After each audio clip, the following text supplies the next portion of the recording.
Hello friends, welcome to my educational channel Chaurasia coaching class. आप सभी का, आप सभी मित्रों का, आप सभी शुभचिंतकों का चौरसिया कोचिंग क्लास में वेरी वेरी वेलकम। आप सभी को हम टेट, सीटेट, सुपर टेट और high school, intermediate, BA, BTC, BEd इत्यादि सभी परीक्षाओं का समेकित जो है हिंदी साहित्य से संबंधित बहुत ही महत्वपूर्ण सब्जेक्ट से उठाता हूँ, पढ़ाता हूँ और ऐसे ही प्रश्न देता हूँ जो इन सभी परीक्षाओं में या कॉम्पिटिटिव परीक्षाओं में आता है। क्योंकि हमारा अनुभव है कि प्रश्न कौन बनता है, कैसे बनता है हिंदी साहित्य में, उस हिसाब से मैं आपको यहाँ प्रश्नोत्तरी मैं आज दे रहा हूँ हिंदी साहित्य का, इतिहास का, हिंदी साहित्य के इतिहास का। और आप सभी इसको जो है ध्यानपूर्वक पढ़ें, कंठस्थ करें, अंतस्थ करें। क्योंकि इसके पहले मैं चौरसिया कोचिंग क्लास में कुछ वीडियो बना चुका हूं जो आप हमारे प्लेलिस्ट में जा कर देख सकते हैं, जो बहुत ही मतलब गहन अध्ययन करके और बहुत ही विस्तार पूर्वक मैंने बताया है। उन सभी का मैं नाम दे रहा हूं। जैसे यहाँ पर है भारतीय आदिकालीन हिंदी साहित्य। भारत में जब हिंदी साहित्य का उत्पत्ति हुई, आदिकाल, जिसमें वैदिक साहित्य भी था, पाली था, प्राकृत था, अभ्रंश था, अवहट्ट था, इससे सभी संबंधित मैं जो है इसको मैं बृहद रूप से इसका व्याकरण, इसके कवि, इसके लेखक, इसके रचनाकार और कौन कौन वर्णमाला में अक्षर उस समय थे, ये सब चीज़ें मैं जो है आपको भारतीय आदिकालीन हिंदी साहित्य में आपको बहुत ही बृहद स्तर से मैं आपको पढ़ा चुका हूँ।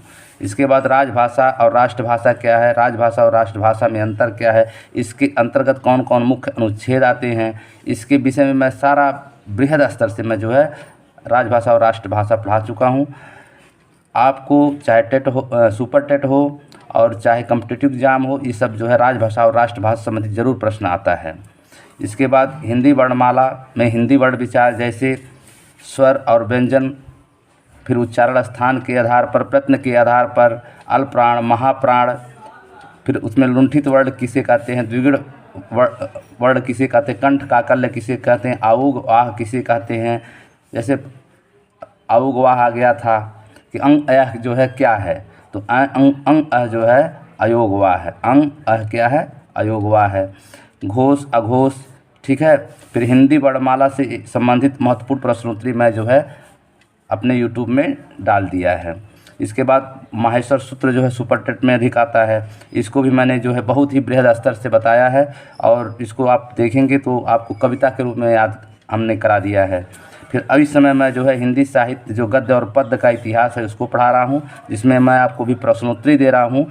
जब आप प्रश्न उत्तर आपके सामने आएगा तो आप समझेंगे कि जो है ये कहाँ से आ गया, कैसे आ गया, ये तो हमने पढ़ा ही नहीं था।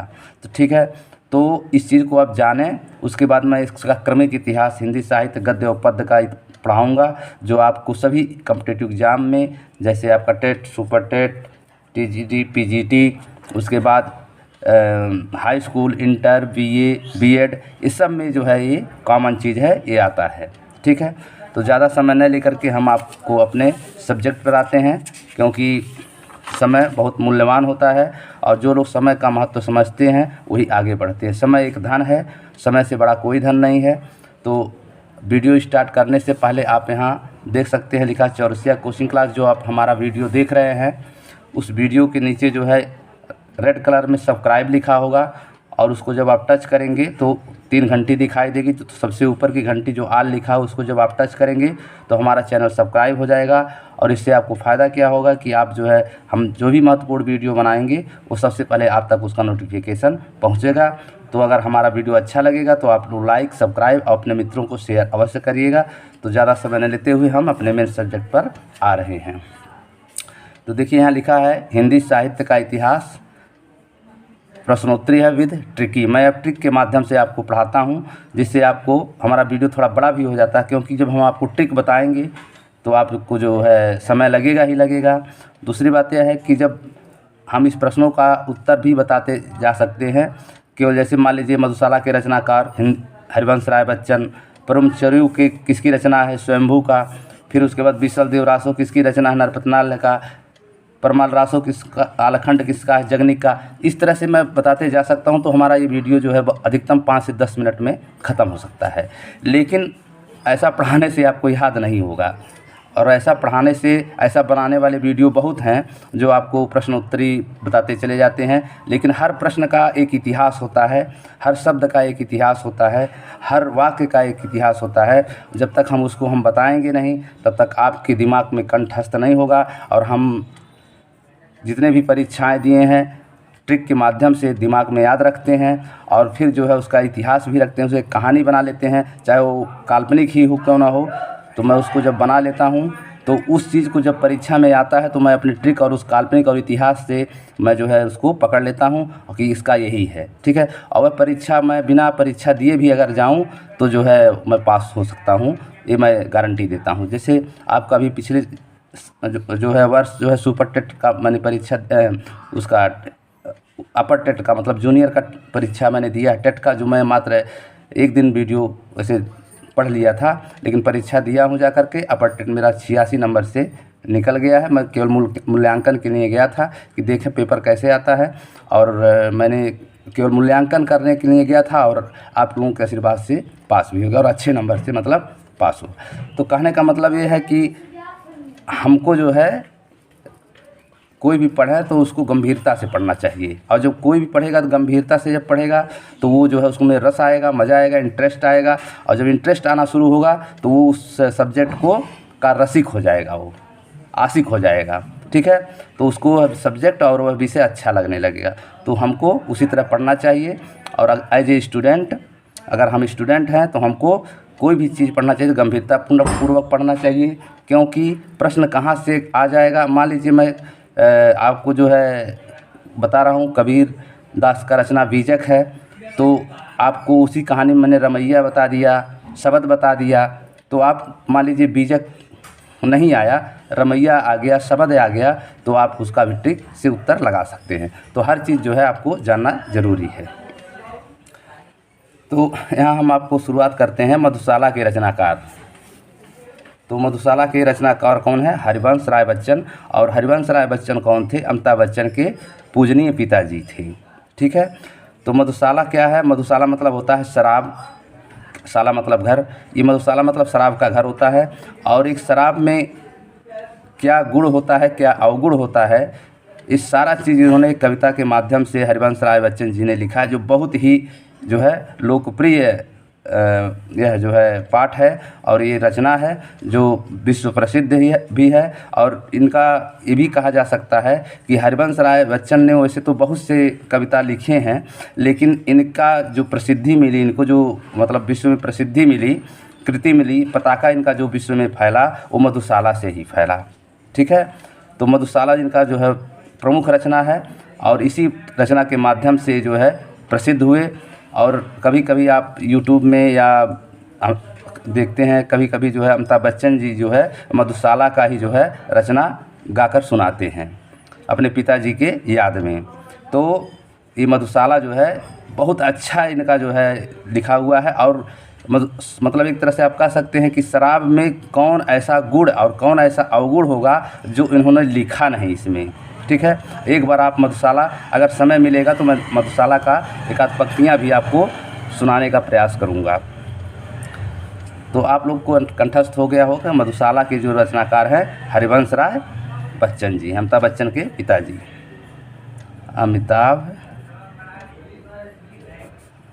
बच्चन के पिताजी, ठीक है।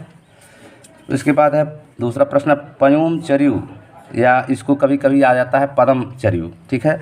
कहीं कहीं जो है प्रश्न ऐसा आ जाएगा, पर आपको पयोम चर्यु पढ़े रहे होंगे और उसमें आ जाएगा प्रश्न में पदम चर्यु किसकी रचना। तो आपने कहा, सोचेंगे कि पयोम चर्यु तो मैंने पढ़ा है लेकिन पदम चर्यु नहीं पढ़ा है। तो पयोम और पदम एक ही चीज़ है। यह किसकी रचना है? ये स्वयंभू जी की रचना है। इनका नाम पूरा था सत्यभूदेव। ये जैन कवि थे। और यह जो है जो पदम है ये भगवान श्री रामचंद्र जी के चरित्र पर वर्णन किया गया। जिस तरह गोस्वामी तुलसीदास जी ने रामचरितमानस लिखा है, उसी प्रकार जो है स्वयंभू जी जो है रामचरितमानस के ही जो है रूप में पयुम चरिऊ लिखा है। यह जो है 6 वर्ष 3 मास 11 दिन में इन्होंने इसका निर्माण किया था। आगे है तो आप इसको समझ जाइएगा कि पयुम चरिऊ जो है मतलब पदम चरिऊ किसकी रचना है? स्वयंभू मतलब स्वयं सत्यभूदेव जी की थी, जो जैन कवि थे। अब इसका ट्रिक क्या है, कैसे याद करेंगे? जैसे आप यहाँ देखिएगा ऊ लिखा है, यहाँ लिखा है ऊ, उल्लू वाला ऊ, ठीक है। तो ऊ से होता है ओम, ऊ से होता है ओम, और ओम में जो है स्वयंभू, स्वयंभू कौन थे? ब्रह्मा जी थे। तो ब्रह्मा जी भी एक भगवान ही हैं, ठीक है, और ओम भी भगवान का स्वरूप है। तो ऊ से आप पकड़ लीजिएगा कि स्वयंभू। फिर ऊ में देखिए ऊ का, इसमें भी ऊ का मात्रा है और लास्ट में ऊ आया है, यहाँ भी ऊ आया है, यहाँ भी ऊ आया है, यहाँ भी ऊ आया है। तो स्वयंभू में भी जो मात्रा लगा है ऊ का लगा है, ठीक है। तो इस प्रकार से आप पढ़ लेंगे कि पयुम चरिऊ जी किसकी रचना है? स्वयंभू जी की है। मैं आपको अलग से ट्रिक नहीं बताता हूँ, बस उस शब्दों से ही आपको पकड़ना होता है कि किस प्रकार से किसकी रचना है। तो देखिए यहाँ पयुम में ऊ है, चरिऊ में ऊ है और स्वयंभू में भी लास्ट में ऊ है। तो ये जो है इन्हीं की रचना है। आगे है बीसल देव रासो किसकी रचना है? तो बीसल देव रासो किसकी रचना है? ये नरपति नाल्य का। आप यहाँ देख सकते हैं कि बीसल देव मतलब 20 देव, इसमें देवता का शब्द का प्रयोग हुआ है। देव मतलब शब्द, और नरपति भी क्या होता है? देवता ही होता है। नर मतलब मनुष्य, और मनुष्य का जो पति होता है कौन होता है? ईश्वर होता है या देव होता है। तो नरपति और देव एक तरह से देखिए तो एक दूसरे के पर्यायवाची या पर्याय हैं या ना समानार्थी शब्द हैं। तो इस प्रकार से आप देख सकते हैं बीसल देव रासो की रचना किसने किया था? नरपति नाल्य ने किया था। आगे है परमाल देव रासो। तो परमाल देव रासो किसकी रचना है? तो परमाल देव रासो जो है जगनी की रचना है। किसकी रचना है? जगनी का। तो एक तरह से मैं आपको ट्रिक बता रहा हूँ कि यहाँ देखिए पहला लिखा है परमाल, पर मतलब होता है दूसरा, माल माने सामान। तो दूसरे के सामान की रक्षा अगर कोई करता है तो अब कैसे करता है? जगनिक मतलब जाग कर करता है। अगर आदमी परमाल जो है दूसरे का मतलब सामान हो और उसकी सामान की रक्षा करना हो तो कैसे करेगा? जगनिक मतलब जाग करके करेगा। तो अगर वो सोया रहेगा तो उसका माल कोई दूसरा आदमी उठा ले जाएगा। परमाल मतलब दूसरा कोई उठा ले जाएगा, ठीक है। तो अपने माल की रक्षा करने के लिए आपको रात भर जागना पड़ेगा, ठीक है। तो एक बात ये हो गया। दूसरी बात, जब आल्हा लोग गाँव में गाते हैं तो दिन में नहीं गाते हैं। कब गाते हैं? रात में, रात भर जाग कर गाते हैं। आल्हा जो है क्या करते हैं? रात भर जाग कर लोग गाते हैं या सुनते हैं। तो परमाल मैंने अपने माल की रक्षा करने के लिए कि जिससे कोई दूसरा हमारा सामान उठा न ले जाए, इसके लिए भी जो है हमको जागना पड़ता है। फिर परमाल देव रासो का दूसरा नाम आलखंड भी है। कभी कभी प्रश्न आ जाता है कि परमाल देव रासो को और क्या कहते हैं? तो इसको एक दूसरा नाम आलखंड भी है। आलखंड मतलब क्या होता है कि आल्हा उदल जो है 2 वीर सैनिक थे, उन्हीं के नाम पर ये आलखंड इसकी नामकरण हुआ है। अब इसकी कहानी क्या है कि एक कलिंजर, एक महोबा, लोग उत्तर प्रदेश में एक महोबा है, जगह है, स्थान है। तो कलिंजर महोबा के शासक थे परमाल राजा। कौन थे? परमाल राजा के दरबारी चारण कवि थे जगनिक, ठीक है। जो महोबा के शासक थे परमाल राजा, उनके दरबारी और चारण कवि थे जगनिक, जिन्होंने आला उदल 2 वीर सैनिकों का वीर गाथा वर्णन इसमें बहुत ही अच्छा तरीके से किया है। तो इसको आप लोग जान गए कि जो है कि परमाल रासो जो है किसकी रचना है? जगनिक की है। आगे है सरहपाद की प्रमुख रचना।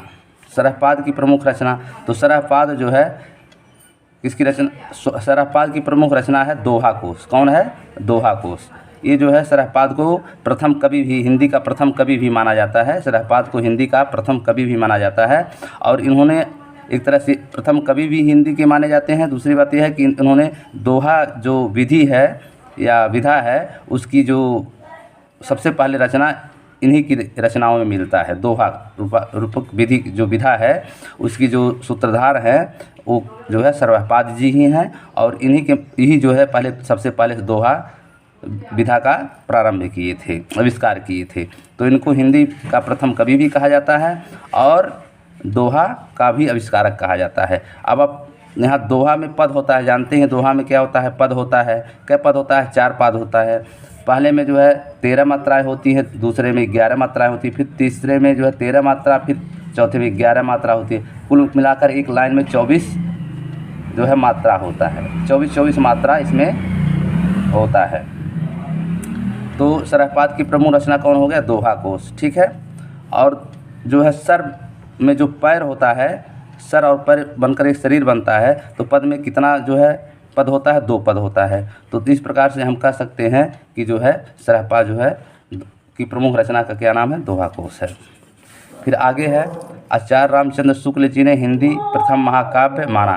तो आचार्य रामचंद्र शुक्ल जी ने, जैसे बहुत से जो है आलोचक हैं, जैसे रामचंद्र शुक्ल जी हैं, डॉक्टर नगेंद्र जी हैं, ऐसे तमाम लोग हैं, हरि प्रसाद द्विवेदी जी हैं, तो ये सब जो है अलग अलग महाकाव्यों को जो है हिंदी का प्रथम महाकाव्य माना है। जबकि जो है इसमें पूछ रहा है कि आचार्य रामचंद्र शुक्ल जी ने हिंदी का प्रथम महाकाव्य किसे माना था? तो पृथ्वीराज रासो जो है को जो है इन्होंने हिंदी का प्रथम महाकाव्य माना था। तो प्रश्न आ सकता है कि हिंदी का प्रथम महाकाव्य कौन है? महाकाव्य अब किसे कहते हैं? महाकाव्य जो है एक बहुत बड़ा पुस्तक होता है, कई खंडों में होता है। जैसे आपका रामचरितमानस है, ये 7 सोपान मतलब 7 खंडों में है, तो वो बहुत बड़ा रचना होता है। और एक नायक और नायिका के ऊपर, जैसे राम और सीता के ऊपर पूरा जीवन उसमें लिखा होता है। तो इस प्रकार से एक महाकाव्य कहा जाता है जो कविता के माध्यम से लिखा जाता है। तो उसी प्रकार जो है पृथ्वीराज रासो जो है ये चंद्रवरदाई द्वारा लिखा रचना है। और पृथ्वीराज के मित्र जो चंद्रवरदाई थे वो पृथ्वीराज के मित्र भी थे और एक कवि भी थे। तो जब मोहम्मद गोरी जो तराई का युद्ध हुआ था 1991 से 1992 के बीच में, तो उस समय जो है मोहम्मद गोरी जो है पृथ्वीराज चौहान को और चंद्रवरदाई दोनों को जो है मतलब अपना जब युद्ध पृथ्वीराज चौहान हार गए थे, तो उन्होंने मोहम्मद गोरी को और पृथ्वीराज चौहान को और चंद्रवरदाई दोनों को जो है कैद कर लिया था। और कैद करने के बाद जो है इनकी एक जो है विशेषता था पृथ्वीराज का कि ये धनुष बाण चलाते थे, शब्द वेदी बाण चलाते थे। ये शब्द मतलब ध्वनि की आवाज़ से ये अपना निशाना लगाते थे, अनुसंधान करते थे। तो उसने कहा कि जो है आप अपना यह विशेषता हमको दिखाइए कि एक शब्द पर आप कैसे बाण चलाते हैं। तो इनका जो है आँख बांध दिया गया था, आँख शायद निकाल भी दिया गया था इनका। तो उसके बाद जो है इनके आँख पर पट्टी बांध करके राजा जो मोहम्मद गोरी था वो बहुत ऊपर बैठा हुआ था। तो चंद्रवरदाई ने एक दोहा गाया और उसके माध्यम से उन्होंने बताया कि 4 बाँस 24 गज अंगुल अष्ट प्रमाण ता ऊपर सुल्तान है मत चूको चौहान। मतलब जो मोहम्मद गौरी कहाँ बैठा था? 4 बाँस और 24 गज और अंगुल अष्ट मतलब 8 अंगुल ऊपर बैठा हुआ था। तो इसने संकेत दिया चंद्रवरदाई ने कि अपने दुश्मन को मारने का ये सबसे बड़ा उचित तरीका है और इसको जो है ये इतने ऊपर बैठा हुआ है, उसी ऊपर आप जो अपने तीर का अनुसंधान कर दीजिए। तो जब जो है पृथ्वीराज चौहान ने सुना तो अपना बाण और तीर से इतना ऊपर निशाना जो बताया था वह 4 बाँस 24 गज अंगुल अष्ट प्रमाण ता ऊपर सुल्तान है मत चूको चौहान। तो अनुसंधान किया और मोहम्मद गोरी को मार गिराया। तो कहने का मतलब ये है कि जो पृथ्वीराज रासो है ये पृथ्वीराज चौहान की वीरता की इसमें कहानी है, जिसको चंद्रवरदाई ने लिखा है। अब इसको याद करने का तरीका, इसमें कई प्रश्न बनता है। प्रश्न नंबर 1 है कि पृथ्वीराज रासो किसकी रचना है? तो ये चंद्रवरदाई का है, पहली बात। अब पृथ्वीराज रासो चंद्रवरदाई की रचना है, कैसे याद करेंगे? तो जैसे आपका ये पृथ्वी है, क्या है? पृथ्वी है, ठीक है। और इसका एक उपग्रह है चंद्रमा, क्या है? चंद्रमा, ठीक है। तो पृथ्वीराज रासो, पृथ्वी से आप ले लेंगे पृथ्वीराज रासो, पृथ्वीराज रासो, और इसका उपग्रह है चंद्रमा, चंद्रमा से लेंगे चंद्रवरदाई, ठीक है, ठीक है। तो यह ट्रिक आपको हो गया। दूसरी बात, प्रश्न आता है कि पृथ्वीराज रासो जो है की रचना किसने किया? चंद्रवरदाई ने किया। फिर पृथ्वीराज रासो का जो युद्ध हुआ था उस युद्ध का क्या नाम था? जो मोहम्मद गोरी से तराई का युद्ध 1191 से 1192 के बीच में है, ठीक है। 1191 से 1192 ईस्वी के बीच में है। तो आपको याद हो गया होगा कि जो है आचार्य रामचंद्र शुक्ल जी ने जो है हिंदी का प्रथम महाकाव्य किसको माना है? पृथ्वीराज रासो को, जो चंद्रवरदाई कृत है। अब आगे है बीजक के रचयिता, बहुत इंपॉर्टेंट प्रश्न है, आता है बीजक के रचयिता कौन है? तो बीजक के रचयिता जो है कबीरदास जी हैं। इसको भी याद करने का सबसे अच्छा तरीका है कि आप देखिए यहाँ लिखा है बीजक, और इसके आगे आप जो है क उल्टा कीजिए तो कबीजय हो जाए। क्या होगा? कबीज होगा। क्या होगा? कबीजय। और कबीज को जगह है आप कबीर बना सकते हैं। तो यहाँ देखिए क भी है और बी भी है, और क बी और र नहीं है, तो क बी जय को आप र मान ले। तो बीजक जो है कबीर की रचना है। इसको आप जो है याद कर सकते हैं। ये बहुत इंपॉर्टेंट है, बहुत से प्रश्नों में आता है। भाषा के अर्थ में हिंदी का प्रयोग किससे संबंधित है? तो भाषा के अर्थ में जो हिंदी है, हमारी हिंदी भाषा है, यह इसकी उत्पत्ति कहाँ से हुई थी? या तो भाषा के अर्थ में हिंदी का प्रयोग जो है सबसे पहले फारस और अरब से हुआ था। मतलब यह जो हिंदी का प्रयोग जो है किससे संबंधित है? फारस और अरब से संबंधित है। ये फारसी शब्द है। हिंदी जो है फारसी शब्द है और अरबी शब्द है। ठीक है, तो प्रश्न भी आता है कि हिंदी का संबंध किससे है? तो फारसी और अरबी से है। इसी प्रकार प्रश्न आता है कि उर्दू मूलतः कैसा शब्द है? तो उर्दू आप जो है कह देंगे अरबी शब्द है, फारसी शब्द है। नहीं, तो उर्दू जो है आपका तुर्की शब्द है। कैसा शब्द है? तुर्की। अब उदाहरण के रूप में आप लिख सकते हैं, देखिए उर्दू में भी जो है आसमानी रह है और तुर्की में भी जो है आसमानी रह है। दोनों में आसमानी रह है। ये एक तरह समानार्थी है। इसमें उर्दू में भी आधा आसमानी रह है और तुर्की में भी जो है आसमानी रह है। तो उर्दू जो है मूलतः कैसा शब्द है? तो एक तुर्की शब्द है, तुर्की भाषा शब्द है। भारत में प्राचीन समय में कितनी प्रमुख लिपियाँ थी? तो भारत में जो है प्राचीन समय में, सबसे प्राचीन समय में, आदिकाल मतलब भारत के आदिकालीन इतिहास में कितनी प्रमुख लिपियाँ थी? तो भारत के जो प्राचीन समय था उसमें प्रमुख 3 लिपियाँ थीं। कौन कौन? एक सिंधु घाटी शब्द लिपि, दूसरा है खरोष्ठी लिपि और तीसरा है ब्राह्मी लिपि। तो सिंधु घाटी लिपि कहाँ मिली? ये हड़प्पा और मोहनजोदड़ो में मिला था। खरोष्ठी लिपि आपको अशोक के शिलालेखों में मिला था। और ब्राह्मी लिपि जो है बस्ती ज़िले के पीपराला और अजमेर ज़िले के वर्ली गांव में मिला था। तो प्रश्न यही है कि जो भारत का प्राचीन समय में जो प्रमुख लिपियाँ थी, मतलब जो लिखा जाता है उसकी लिपि को लिखा जो जाता है, जैसे हम ये लिख रहे हैं, ये देवनागरी लिपि में लिख रहे हैं। जो ये हिंदी में हम पढ़ा रहे हैं आपको, ये देवनागरी लिपि है। तो उसी प्रकार जब भारत के प्राचीन समय में 3 प्रमुख लिपियाँ थी। पहला था सिंधु घाटी लिपि, दूसरा खरोष्ठी लिपि और तीसरा ब्राह्मी लिपि। ठीक है, ये बहुत इंपॉर्टेंट। संदेश राचक के रचनाकार हैं। तो संदेश राचक के रचनाकार कौन है? अब्दुल रहमान। ये आपको भ्रमित कर सकता है क्योंकि जो है संदेश राचक, देखिए शुद्ध हिंदी भाषा में लिखा है संदेश राचक, तो शुद्ध हिंदी में लिखा है शुद्ध संदेश राचक। तो इसका आप समझेंगे कि इसका जो रचनाकार होंगे वो कोई हिंदी कवि होंगे, ठीक है, या हिंदुवादी कवि होंगे। लेकिन नहीं, यहाँ पर देखिए अब्दुल रहमान जी हैं। कौन है? अब्दुल रहमान जी हैं। ये हिंदी के जो है प्रथम मतलब मुसलमान कवि हैं। ये हिंदी के प्रथम मुसलमान कवि हैं। संदेश राचक इनकी प्रमुख रचना। अब इस ट्रिक को कैसे याद करेंगे? तो देखिए जो अब्दुल है वो क्या देते हैं? संदेश देते हैं। क्या संदेश देते हैं? कि हम सब आपस में प्रेम से रहना चाहिए। हिंदू मुस्लिम सिख ईसाई आपस में सब भाई भाई। तो जो अब्दुल जी है ये क्या संदेश दे रहे हैं? ये पूरे देशवासियों को संदेश दे रहे हैं कि आपस में हम लोग भाईचारा बनाकर रखें। ठीक है, तो हमको जो है हिंदू मुस्लिम, देखिए ये जो है इनकी जो भाषा है वह शुद्ध हिंदी है और ये जात के मुसलमान हैं।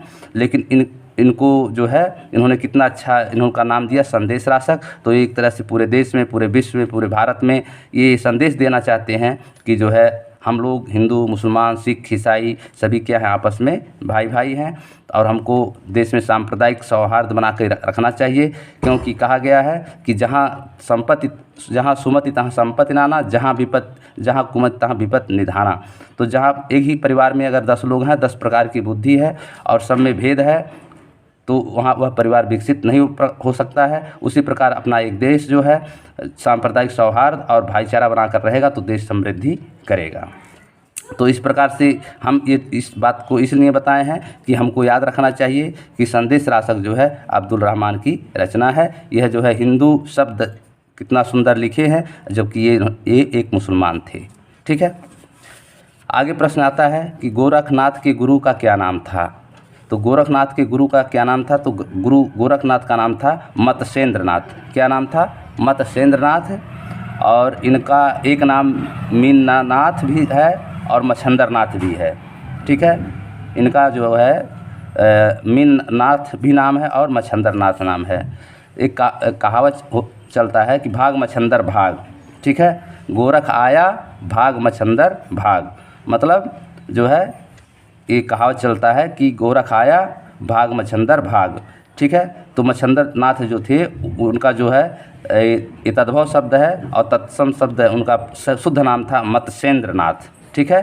तो मत्स्येंद्रनाथ जो थे वो गोरखनाथ के जो है गुरु जी थे, मतलब गुरु थे। आगे दे रहा है कि नाथ साहित्य का आरंभकर्ता किसे माना जाता है। जो नाथ साहित्य है उस नाथ साहित्य का जो है आरंभकर्ता प्रारंभकर्ता किसे माना जाता है, तो गुरु गोरखनाथ जी को माना जाता है। भले ही जो है मत्स्येंद्रनाथ जी जो थे वो गुरु गोरखनाथ के गुरु थे, लेकिन नाथ साहित्य का जो आरंभकर्ता है वो हमारे पूजनीय गुरु गोरखनाथ जी ही हैं, ठीक है। आगे है गोरखनाथ का नाथ संप्रदाय बौद्धों के किस शाखा से निकला माना जाता है। तो गुरु गोरखनाथ का जो नाथ संप्रदाय जिन्होंने आरंभ किया गुरु गोरखनाथ जी ने, वो बौद्धों के किस शाखा से निकला माना जाता है। तो गोरखनाथ का जो नाथ संप्रदाय है ये बौद्धों के ब्रजयान शाखा से निकला माना जाता है। किस शाखा से? ब्रजयान। जैसे बौद्ध जब स्टार्ट हुआ तो उसमें से दो शाखा निकला, एक ब्रजयान निकला और एक महायान निकला, ठीक है। दो इसमें से शाखा हो गया। बौद्ध में क्या शाखा हो गया? दो शाखा हो गया, ठीक है। तो जब बौद्ध में दो शाखा फूटा तो एक ब्रजयान है और दूसरा महायान, दो शाखा में बौद्ध धर्म जो है विभाजित हो गया। तो उस जो ब्रजयान था उसी शाखा से नाथ संप्रदाय निकला माना जाता है। फिर आगे है कबीर की भाषा किस नाम से अभिहित किया गया है। ये प्रश्न बहुत आता है कि जो कबीर की भाषा थी वो कैसी थी या कैसा माना गया था। तो कबीर का जो भाषा था उसको पंचमेल खिचड़ी या सधुकड़ी भाषा के नाम से जाना जाता है। इनकी जो भाषा थी ये सधुकड़ी भाषा थी, साधुओं की भाषा थी, और पंचमेल खिचड़ी मतलब इनमें सभी भाषाओं का मिश्रण था उस समय जो चल रहे थे। तो पंचमेल खिचड़ी और सधुकड़ी भाषा जो है कबीरदास की भाषा मानी जाती है। आगे है कबीर की वाणियों को सबसे पुराना नमूना कहाँ मिलता है। तो कबीर की वाणियों का मतलब वाणियों का सबसे पुराना नमूना कहाँ मिलता है, तो गुरु ग्रंथ साहिब में मिलता है। कहाँ मिलता है? गुरु ग्रंथ साहिब में मिलता है। फिर दादू दयाल के संप्रदाय को और किस नाम से जाना जाता है। तो जो दादू दयाल जी थे वो एक भक्त कवि थे, निर्गुण भक्त कवि के जो है प्रमुख जो है ये कवि थे, निर्गुण भक्ति के जो है ये प्रमुख कवि माने जाते हैं। तो इनका उन्होंने एक संप्रदाय चलाया था, उस संप्रदाय का नाम था ब्रह्म संप्रदाय या पर ब्रह्म संप्रदाय। तो इसको आपको कंठस्थ, ऐसे ही प्रश्न जो है हम आपको छांट के ला कर देते हैं जिससे कि आप लोगों का अच्छी जानकारी हो। फिर आगे देखिए लिखा है इंद्रावती किसकी रचना है। तो देखिए इंद्रावती भी देखिए कि हिंदू नाम है। इंद्रावती शब्द जो है एक हिंदू नाम शब्द है, हिंदू भाषा शब्द है, लेकिन इसको लिखने वाले जो है नूर मोहम्मद थे। कौन थे? नूर मोहम्मद जी थे। अब आप सोचेंगे कि जो है इंद्रावती इतना सुंदर हिंदी शब्द है, इसका जो रचनाकार होंगे वो भी कोई हिंदू ही होंगे, लेकिन नहीं, यहाँ इसकी जो रचनाकार है नूर मोहम्मद। तो ऐसे ही प्रश्न आ जाता है जिससे कि हम जो है भ्रमित हो जाते हैं। अब मान लीजिए इंद्रावती आ गया तो हम कोई हिंदी कवि की रचना खोजेंगे, जैसे कबीरदास, सूरदास, ऐसे लोग खोजेंगे, ठीक है। लेकिन नहीं, ये नूर मोहम्मद जी का है, ठीक है। तो यहाँ देखिए इंद्रावती जो है किसका है? नूर मोहम्मद जी की रचना है। इसको आप लोग कंठस्थ कर लीजिएगा। आगे है रामचरितमानस में कुल कितने कांड मतलब सोपान। मैंने इसके पहले रामचरितमानस का जिक्र किया है। तो उसमें जो है महाकाव्य में, तो महाकाव्य जो होता है वो बहुत बड़ा काव्य होता है जो एक बहुत बड़ी पुस्तक का रूप ले लेता है।